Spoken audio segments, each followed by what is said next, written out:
Welcome to Cooking with Men. I'm Daniel Powell and I'll be your host for today. Today we're going to be making chili, but not the Hormel kind out of a can, no. Today we're going to be making homemade chili with raw ingredients. Let's see if we can do it.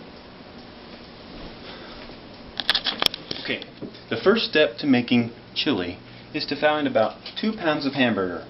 Right now I'm going to only make a half a batch, so we're only going to do 1 pound of hamburger. Here I have some River Ranch's all natural beef. Pretty natural stuff, I'd say. Okay, let me set this thing up here and tilt it. Now, the first thing we need to do is cut the package open. That'd be nice.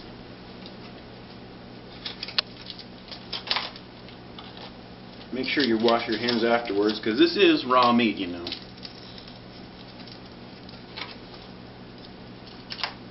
Still frozen.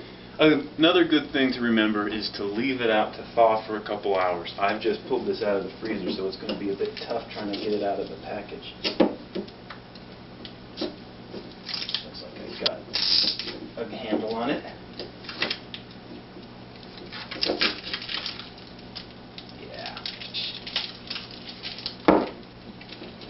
Side.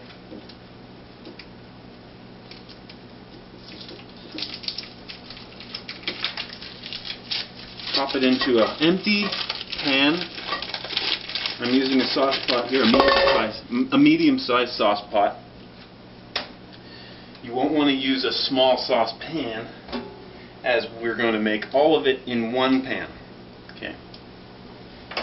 And make sure it's empty. Don't grease the pan because there's enough fat in the meat to help it along, and we won't need any butter or oil or anything like that. We'll let the meat do its job by itself. Next thing we do is turn on the burner. Good idea, I'd say. Okay, so we've got our meat cooking here. You'll see that I flipped it over once. It's kind of getting a grayish pink color. That's the cooked meat on the outside, and since this is frozen, here's a trick that you can use. When it's frozen, you'll want to flip it over, and you'll see that gray layer. And you'll see that the gray layer, which is slightly cooked and a little bit thawed out, will scrape right off. Once that gets thick enough, you want to scrape that all off and leave the raw frozen part by itself in a corner of the pan, and then start cooking the regular thawed out and gray meat by itself. So we have half a batch here. What we want to do is cube this onion, take the stem off. Take the stem off of this side too.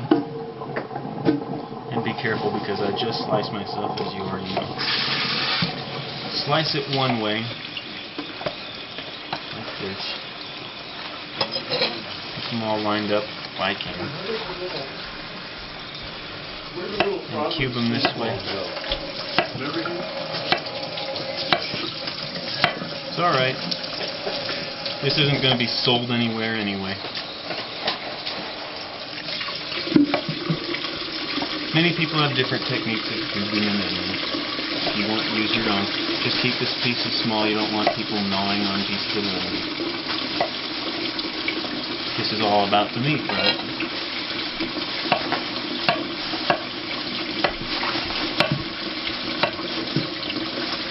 Our garlic, and some of this papery skin off the cutting board so it doesn't go into our chili. We have people gnawing on paper too.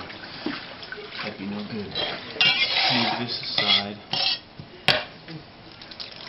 This we should be able to just peel off.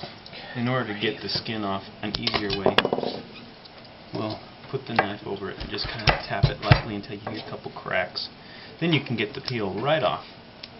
Stand up. Where's our key rings? I need one. Since that's a little big, you can chop this in half and smash them by halves, like this and like this. And even though the guy on the knife video says you should only be able to smash it and it'll be just fine, I prefer to give it a couple of mincings with the knife.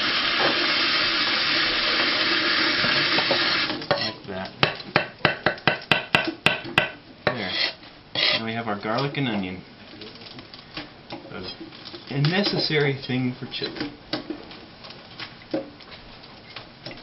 I'm thinking these onions are just a bit too big, so I'm going to chop them down a little more. I had to turn my pot off because of this here finger.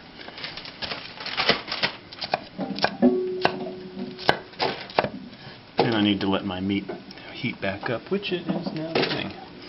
Okay, put our knife aside. I don't want to hit myself again. And we'll take our onion. Go into our pot.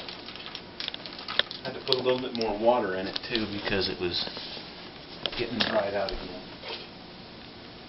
Okay, I'll do it.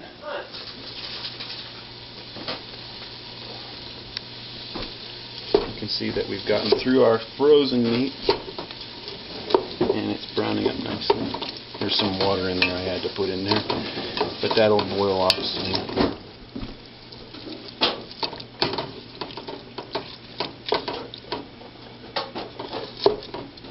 Break up the smaller pieces and the larger pieces of course.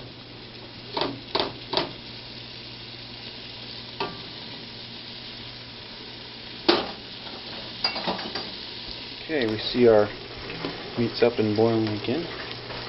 Almost done. You can do whatever is next when you want to. Just as long as the meat gets cooked by the end, we'll be fine. And the end means when we put in the tomatoes and the beans. Okay, so what we want to do is we want to add about a quarter teaspoon, since this is half a recipe. In your case, it would be half a teaspoon of salt. A bit of paprika.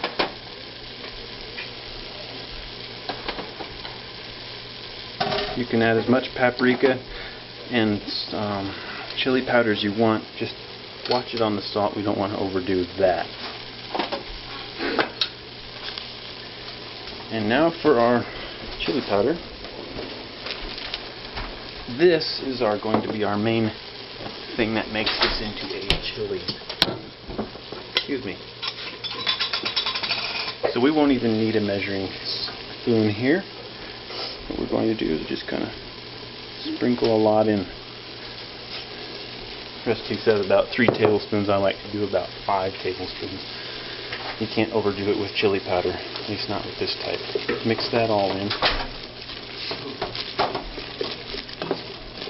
You'll find that the meat is getting this nice reddish color because of the chili powder.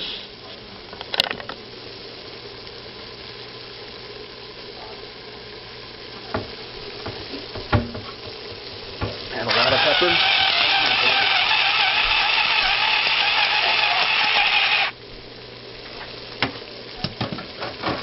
Not too much of that, but a fair amount. These pieces are a little big. Excuse me, I'm still steaming up the lens here.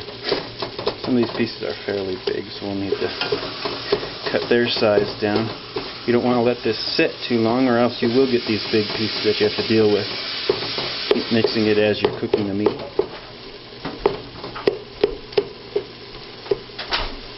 Okay, it's looking pretty good. We'll let it cook a couple minutes longer and then get back to it.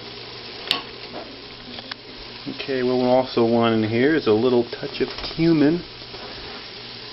And we'll mix that in.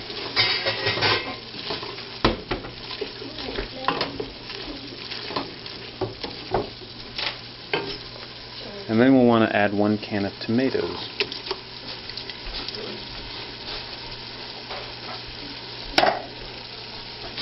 Mix that in and let it cook up.